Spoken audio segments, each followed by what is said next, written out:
Good evening. It is Tuesday night. It's just gone. It's 1 minute past 8, I believe, and I am here for another Brew and Blether. I know I'm doing these 3 weekly now, but I can't really believe how quickly the time goes by. Anyway, you've just caught me just as I was finishing off this little sleeping otter that's having a little snooze on one of these gorgeous leaves.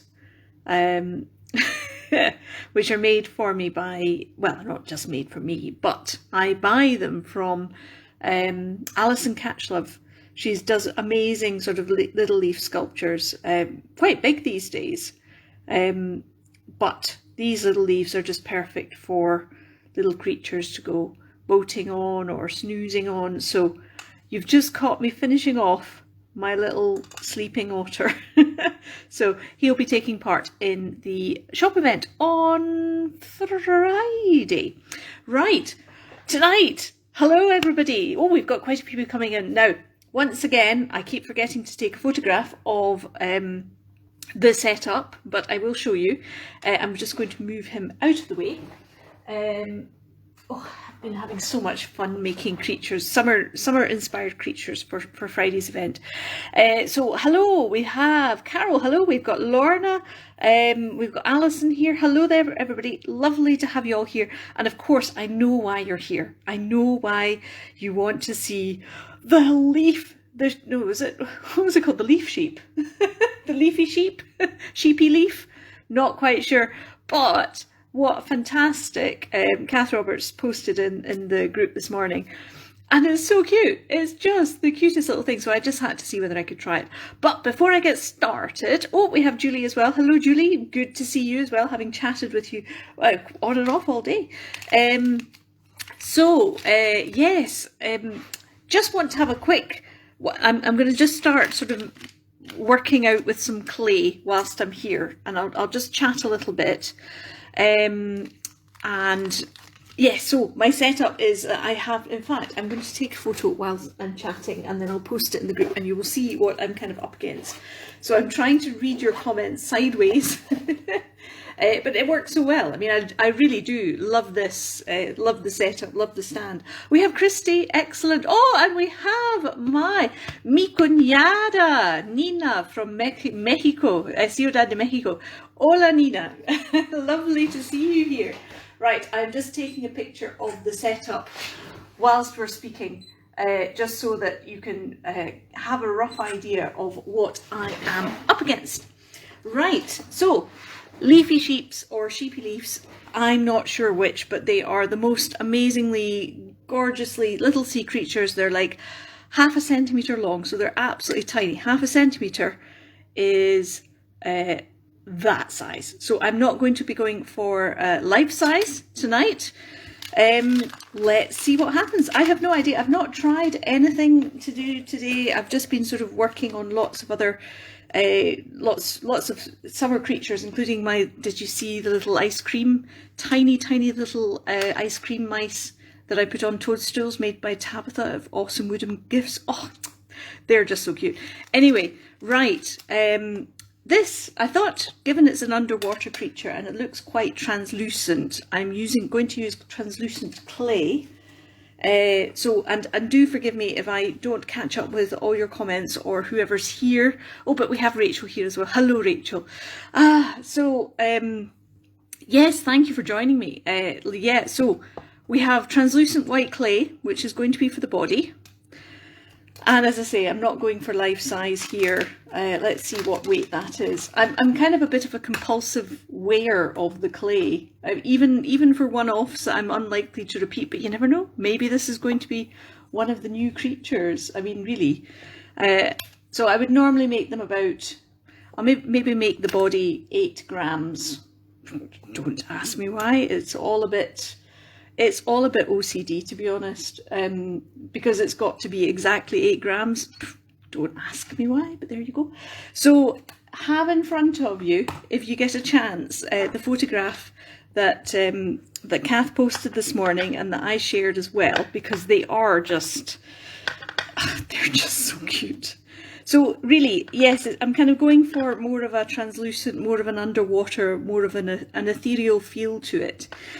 And in between sort of working on this little creature, I will also mention the charity raffle that's coming up as well. And thank you so much for everybody's nominations. I would love to give money to all of them. So it's really up to all of us to raise as much money as possible through ticket sales so that we can then give as much money as possible to all of the charities nominated. I mean, I know I've said that the raffle won't officially start until the 1st of August, but then I'm thinking, why did I do that? Goodness me. Anyway, yeah, so, you know, just spread the word. I think I just kind of caught myself in the whole sort of, oh, well, it'll happen in the first week of August, but as I'd done all the work, setting it all up and, you know, updating my website and sending out newsletters, there's no reason why it couldn't just start now. Anyway, however, I probably should stick to the 1st to the 7th of August anyway, but do start spreading the word and having a chat and seeing what we can do. Because yeah, everybody who's nominated a charity will, you know, please go out and lobby and convince people and tell people to, you know, threaten them money with menaces, all whatever it takes, and let's make as much money as we can for all of these charities. Because even if it was like, you know, even if it was only £50 each, that will make a difference. So we shall see. Emma is saying you could make a life-size cane of a leaf sheep. A sheep leaf. I'm not sure which one it is. Yeah, potentially I could. But yeah, well, actually, yes, I could. Certainly it would be life-size, but you know, they're too cute not to. Right, okay, so here's me, as usual, getting rid of the flob. The Flob, it is my life with Flob is going to be the name of my autobiography, because I basically spend half my life cleaning out the Flob. Anyway, right, so here we go. I'm looking over at my laptop. I've got a picture up on my on the screen at the moment of this leafy sheep. It's just fantastic. So my thinking behind this, basically, oh, look, Flob, honestly, my life is just plagued with Flob. So anybody who thinks, oh, you just keep everything so clean and neat, it's like, yes, because it takes a lot of work just to keep everything neat and tidy and clean. And I can see, actually, I know it's mostly going to be covered by green, leafy, what are they? What are those? What would you call them? Because they're not. It's not fur. It's not wool. It's not. It's kind of leafy, frondy, underwatery things. I'm sure they're tentacles, but they're not really tentacles, are they? Flob, Julie, is just all the rubbish that gets stuck to clay when you're working with it. It's every piece of lint, every piece of dust and dirt and slight discoloration. It's just, that's Flob. Flob is just that, the bane of my life, basically. But so important to keep it as clean as possible. Right, that's not bad. Okay, so what I will do first of all, it's turning into a bit of a snail now. So I want to sort of make the face first of all, because it's got to be kind of, it's like quite a cow-like triangular head, to be honest. It's going to be good. Fronds, Lorna, you're saying fronds. Yes, I think you're right. I think it is fronds. But fronds are more on plants, I think, aren't they? We'll need to find out the proper name for it. Right. But fronds is probably better than tentacles anyway. They look as though they wave around, so that would figure. Now, okay, so I don't know how flat the face is, but basically it does very much look like a sort of a stylized cow shape. So I'm going to have his nostrils on either side, and I'll do a little bit like a snail. So his head is raised up a little bit. Possibly gills, Alison's saying. Yeah, could be gills. There's quite a lot of them though. This must be, he could breathe for he could breathe for Britain. I wonder what they do. I'll need to find out. I did actually look up the official name, and I can't remember it now, of course. That would just be too easy to remember the official name. Right. Okay, that's not bad. So I need to kind of, it's more of a trapezoid shape. So it's such a fantastic head. I just, the expression on it. I mean, I know that we're anthropomorphizing like nobody's business here, but it's fabulous. Right. So I'm going to put some eyes on. Now these are very small and very close together, and it gives part of their sort of comic appearance. So I'm just going to mark these first of all, because I think putting the eyes in it will actually make a difference. Now, I don't often bring these out, although I've been using these beads for the teeny toadstool mice. These are 1 millimeter in diameter, and these are the ones which I have spilled before, and I'm sure I tell you every single time that you just don't want to do that as a general rule. Right, oh, somebody else is saying, oh, floof stalks. Emma's saying floof stalks. Yeah, totally inspired. Yeah, well, it's certainly, well, we'll find out what they're like, because I am actually going to make a very simple meal fiore cane to do the floof spikes. Floof stalks. I'm sure, you know, we can rewrite oh, what's the word? Biological history here. I think we should do that, actually. We should make history tonight with floof stalks and a flob machine. And what did I say? He looked like he was a cross between Dougal from the Magic Roundabout and a green Ermintrude.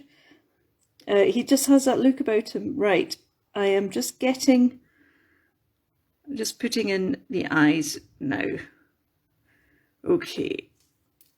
So I mean, it looks as though the face is quite flat. So I've kind of done it quite flat. I've not looked at a huge amount of photos, as I often do when I'm making a new creature. Then I'll try and find as many source pictures as possible, just to get a good idea of the shape and how it can be distilled down to its constituent parts.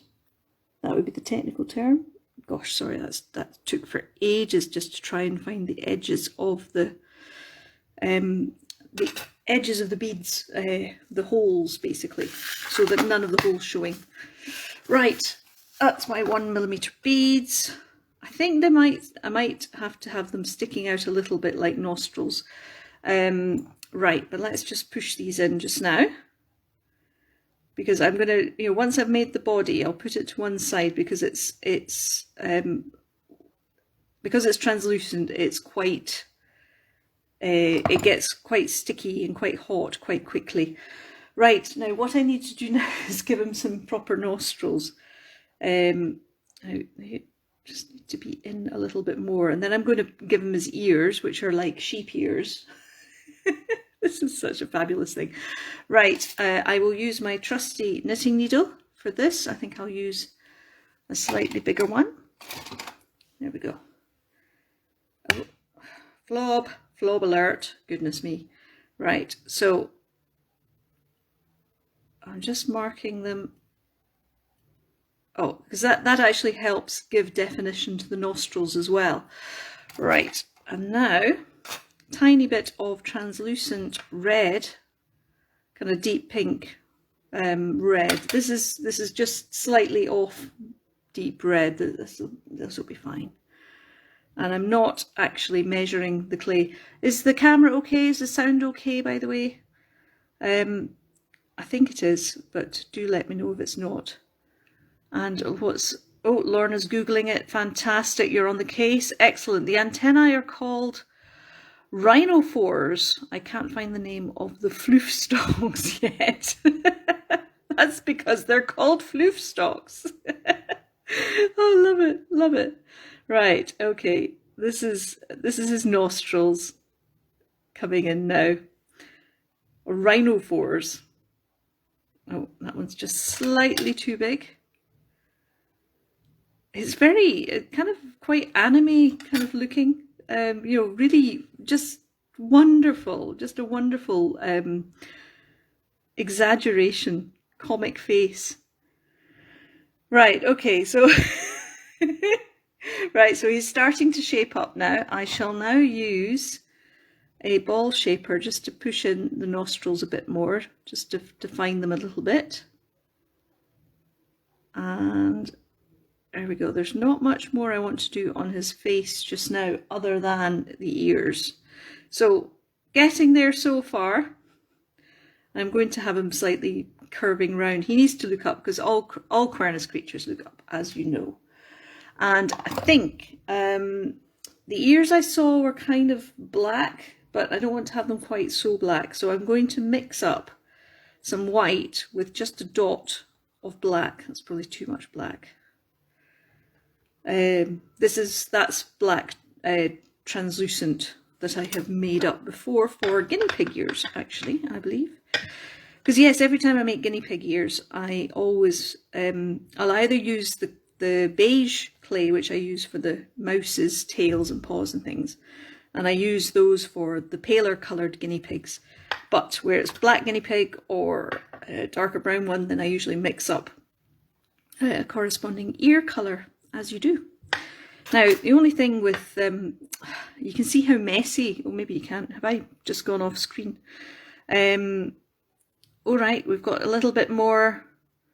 All right, I'm excellent. So camera sound is good, that's great. And serrata, that's the green floof stalks. I think I prefer floof stalks, actually. So I think we're just going to rewrite. As I say, we're going to rewrite the history of biology, and now we have the leafy sheep or sheepy leaf with floof stalks. Gosh, what would people say coming across this in like 50 years' time? What on earth is she going on about? But, you know, sheepy leaves are just brilliant. Leafy sheeps, what are they again? Are they sheepy leaves? Floof stalks are definitely, that's definitely the way to go. Right, so these are sort of slightly paler. Right, that's fine. So the ears will actually make a difference. So they're going to be similar shape to the floof stalks, but obviously in a different colour. Now I will roll these out so that I can cut them the equal size either side. And let's see, what size am I going to need, because they need to be quite big actually. So let's do them with my medium cutter. This cutter I use for sitting down mouse paws, just in case you were interested. Right, here we go. So these are very similar to how I make I haven't made sheep for ages actually, but this is how I make ears for sheep when I do them. I must do some more. And some more Highland cows. Gosh, it's been so long. Right, so these are just going to stick along the side of their heads, okay? Look at that little face. Right, and this will make it look very much like a little sheep. Do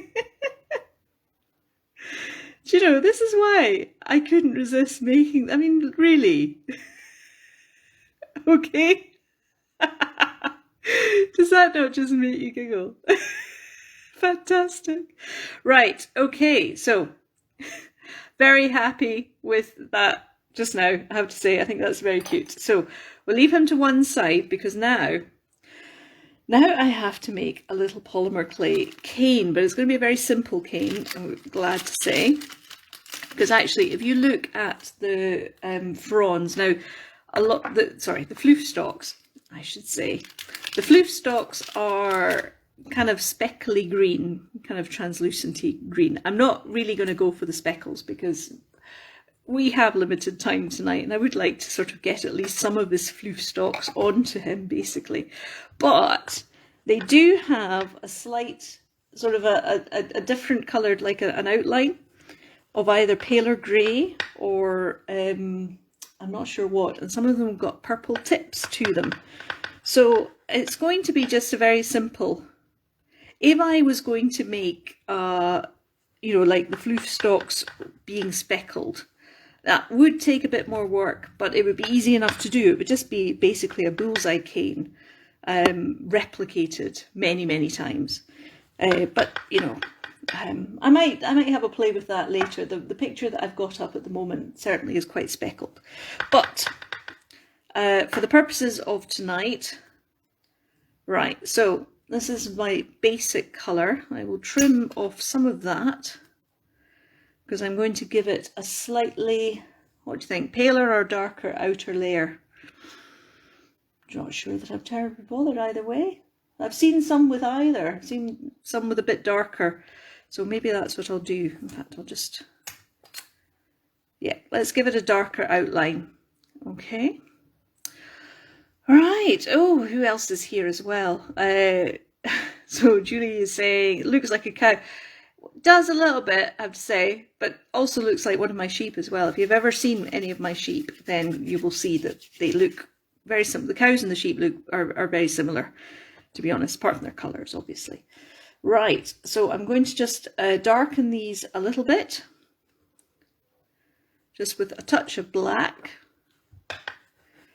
I have to say, the whole concept of colour mixing with polymer clay is just fantastic. I mean, there's so much more that I have to learn about it, but it's just amazing what you can do.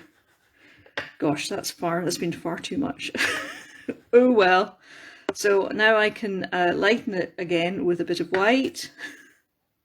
The brown, the green will actually, it will bake quite dark anyway, so that's not so bad. But we'll also give it a little purple tip as well to the top of each of the floof stalks. Oh dear, I put far too much black in that, basically. It's not even looking green anymore. All right, so we've just got a grey mesh there. So let's just, that's just showing you what can go wrong when you're mixing colours. Right, okay, so we'll just cut a little bit extra and put a tiny dot of black, like even tinier than, you know, much tinier than you think, actually, because translucent clay does soak up colours very easily, as you probably can tell, as I was just demonstrating to you. Look at that. I mean, it's much, you don't need as much as you would if you're mixing up opaque colours. I do have a cup of tea with me today, though. That's been the first time for a while because it's been a bit hot here. Oh, and sorry, I keep knocking the camera with my rolling pin. That's why I keep bumping it. Apologies for that. Right, okay, so at least it's still green. This is good.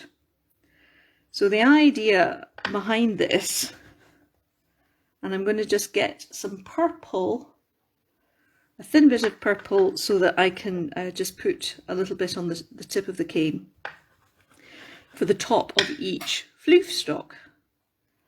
And I think it looks as though it's probably poisonous, to be honest, actually, because nature tends to do that. Anything pretty is poisonous. Which is a bit of a shame, really. Right, okay. So this really is a very simple partial bullseye cane, effectively. That's all I'm going to be doing. Nothing more exciting than that. But I really want to get back to making more canes. It's been a while, and there's so many lovely things which I can do. Right, so you see that's quite a bit darker, even though I used a very small amount of black to get that. Now, it's amazing how many of canes I'll be able to get over what's a relatively small piece of clay, really. So I'm just rolling it into a proper cylinder so it's balanced on either side. And what I will do as well, here's some purple. This is very old, look at that. That's before it was taken over by Stettler, as it is now. So clay just lasts a long time. A lot of it does. Some of it goes a bit off and a bit stale and a bit crumbly, but this stuff's pretty good, I have to say. Which makes it, in many ways, harder to work with too, but it's all good. Right. So this is just going to go along the top as a thin line. So the idea when you're making a cane is that you're just building up a 3-dimensional pattern, but this, as I say, will be a very, very simple one.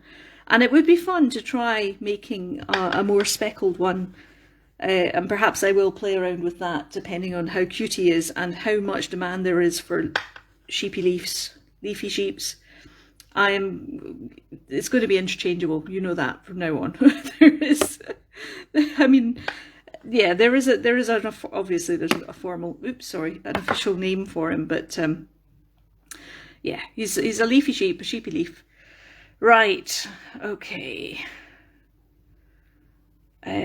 So Alison's saying also how you make black clay for a small rat. Well, that might be what I come back to. Right, okay. So what I need to do, I'm just shaping this now into a sort of a lozenge shape. And this is where my trusty knitting needle comes in handy as well. So I'm actually creating a groove along the top of that. I don't know whether you can see that. And that's where it needs to be thinner. That's where this purple dot will go along the top. And actually, I'm going to just take a little bit more off so that I can pack it in on either side once it's in there. Doesn't need much.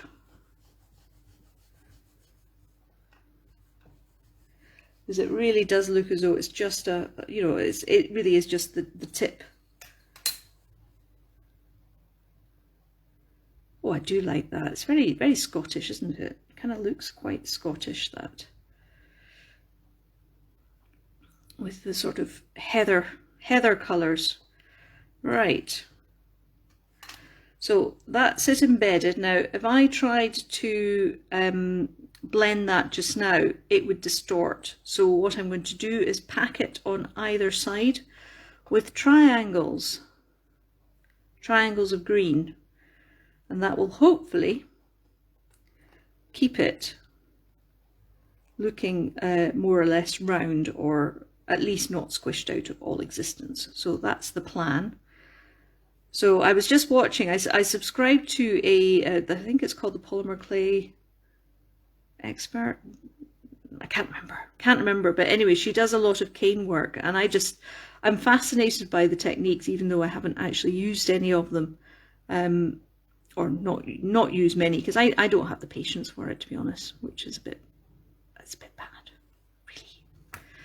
really. But this is certainly a very good technique.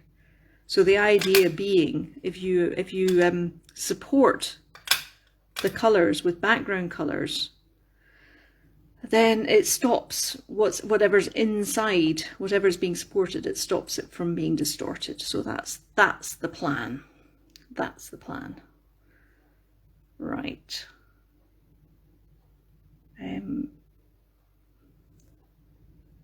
Let's just make another triangle of sorts. This is very rough and ready though. In fact, I'm not sure that I will spend much time on this. I think this is why there was one time I thought about making a book. I'm sure I've probably mentioned this in one of the Brew and a Blethers anyway, the Renegade Polymer Clay Artist, because I can't be doing with measuring things. I can't be. I mean, I do that with the clay, how much clay I need to use for the creature. So I'm very, very OCD about that, but not when it comes to measuring out cane work, all the rest of it. It's you can still get excellent results just by being quite, you know, being a little bit less involved with it than you otherwise would be. I'm just now conscious of blethering, literally blethering a wee bit. Right, okay, so I'm going to just fold that in, pinch it in at the top, and that should hopefully be enough to protect it. Not ideal, but it will do. Right, let's get it back into a lozenge shape, because now I'm going to cover it with this. I'm going to just roll this out quite thinly on the pasta machine. Yeah, that should do. That's about 4 on the pasta machine. Hopefully I've got enough there. Maybe not.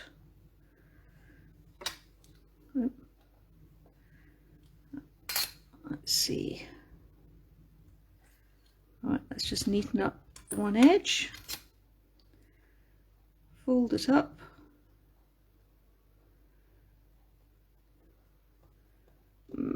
It's not quite long enough. But this is, again, this is what's so good about canes like this. You can patch them. You can do all sorts of things which actually just, you know, would be big no-nos normally. But because you're blending it, you're pulling it down, you're pushing it around, you're shaping it. That's why having padding is quite important. Right, okay, so it's a bit messy, but it'll do for the purposes of what we're doing here. And you'll see, actually, it won't make an awful lot of difference when I'm finished doing what I need to do. Now I can see I've got some air bubbles in there, which I'm not surprised. So as I go along, I'll just prick them out as I see them. Again, not so important as it would be when I'm just shaping the creatures, but better to have fewer than not. This translucent clay as well, if you get air bubbles in it, it can sometimes, what's the word, it kind of bubbles, it kind of creates little plaques in the clay. So you might have noticed sometimes you'll see little sort of coloured or discoloured or areas, or you know, in the traditional sugar mice, which I use this stuff for. If you have air bubbles in it, if you haven't conditioned it enough, if you haven't, you know, got all the lumps and bumps out of it, excuse me, then it can sometimes not cure fully, and they're called plaques. Right, now, what I will do now, I want various sizes of this. You see that, I mean, that patch job, you wouldn't really know that it was there. It's enough. And I have been pulling it out a little bit as I've been going. It's very hot now, it's very warm, so it could do with just sitting for a while and not doing anything. But basically I need several different shapes. So let's just take off, let's have that one, okay? That'll probably be the biggest, no, that'll be the smallest one. No, what am I saying? I'll just trim that too. And get to the end. All right, right. So you see I've got that little dot there, and it now looks pretty circular because of the padding that I did, and it doesn't matter how messy it was. Amazing stuff, it really is. So I'm going to keep these ones as the large ones, so they need to be just more pointy at the end, and I don't want to reduce this one down anymore, so I need to keep it that size basically, because I think most of the floof stalks, sorry, will be that colour. Now I think they're a bit pointy on the outside of it as well. So again, it's just a question of shaping, keeping an eye on the pattern there. But you see how it's more sort of lenticular now. Right, so that'll do. I'll just rest that one briefly, and this one I'm going to just make it. I'm going to do the same thing as I did with the larger one, but I'm going to reduce it down a bit more too. So that means pulling it out a bit, just gently twisting, gently pulling. It doesn't need much because it's so soft at the moment.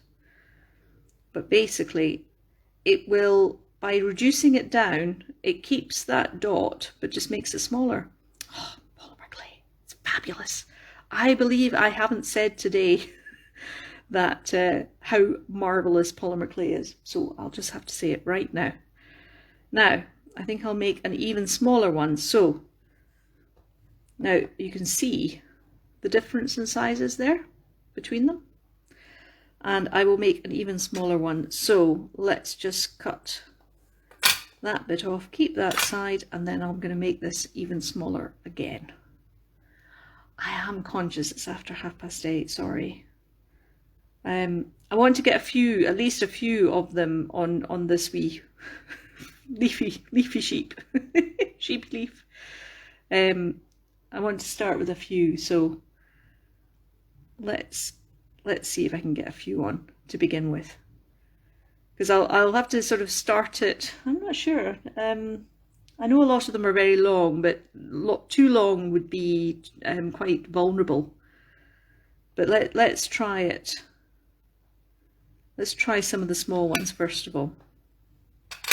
Okay, so, and actually I'm going to use, I have a shorter, stiffer tissue blade, which is quite new.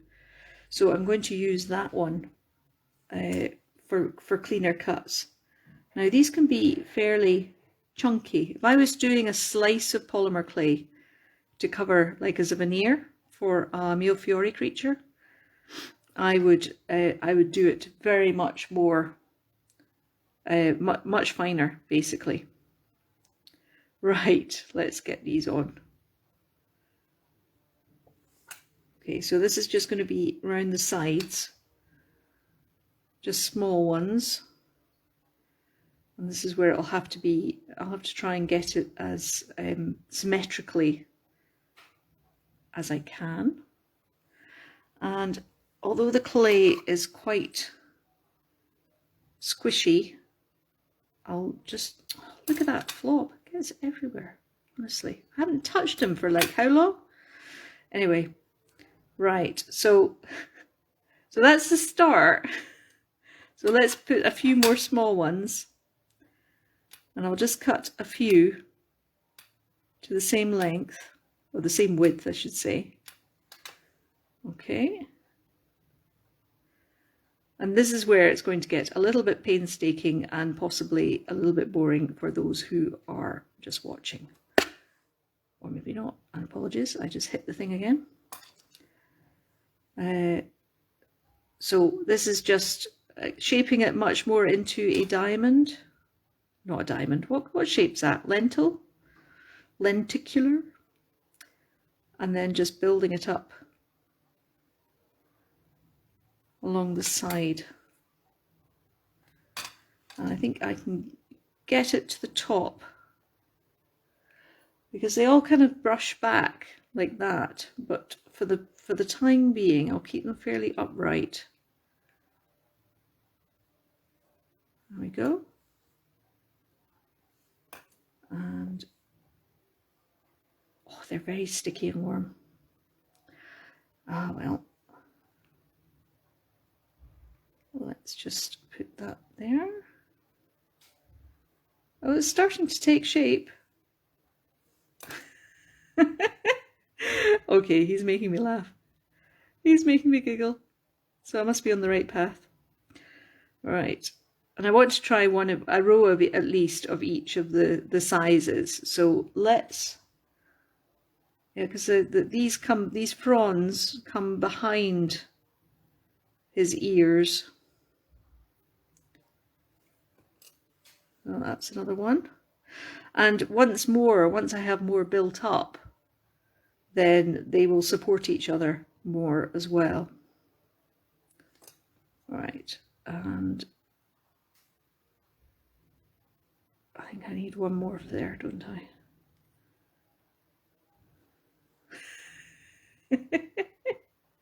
Actually, I need two more on either side, one more at the top. So let's just get those cut quickly. 1, 2, 3. And I'm going to just separate them out now, and they can cool down a little bit. So he can go up there. And I'm just using my clay shaper just to get him into place. Oh, there we go. There we go. Yeah, that's coming along. And then just one on either side. Because I presume he doesn't have any on his tummy. Because otherwise, how would he move? So just one more there. If I was using normal polymer clay, as in opaque, not translucent, I would be using liquid clay to stick it in place. But there's no need for it now because it is so sticky. Right, okay. So let's do a row of the slightly larger one, and I'll make these a little bit thicker as well. And you never know, I may have to actually make up another cane because I'm using more. In fact, he probably needs to be a bit shorter. In fact, don't worry, this won't hurt him, okay? You didn't see that, really. But yes, that will mean that I can, it will be easier to make if he's just a little bit shorter. There we go. And actually, what I could do, because it's, you know, it seems as though I could actually build up the body more so that I would need fewer of these to, see how that's quite a lot bigger. Let's get a few of these attached and see what they look like. I don't want them too fine because otherwise they will just they'll become more fragile as they go on. He's Ermintrude, honestly. Dougal and Ermintrude crossed. Okay. And I'm doing this without having to bend over my glasses because I have new glasses and they're fabulous. I think I told you about them. I've had them for about a month. New varifocals. They're super. Right.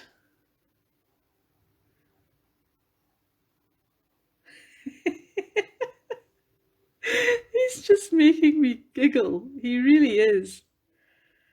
Right. Just one more over there. And I will lightly press these in with the clay shaper. That'll be enough to give a good contact. There we go. So you can see how he's building up now. He's exactly as I pictured him, actually. He's so cute.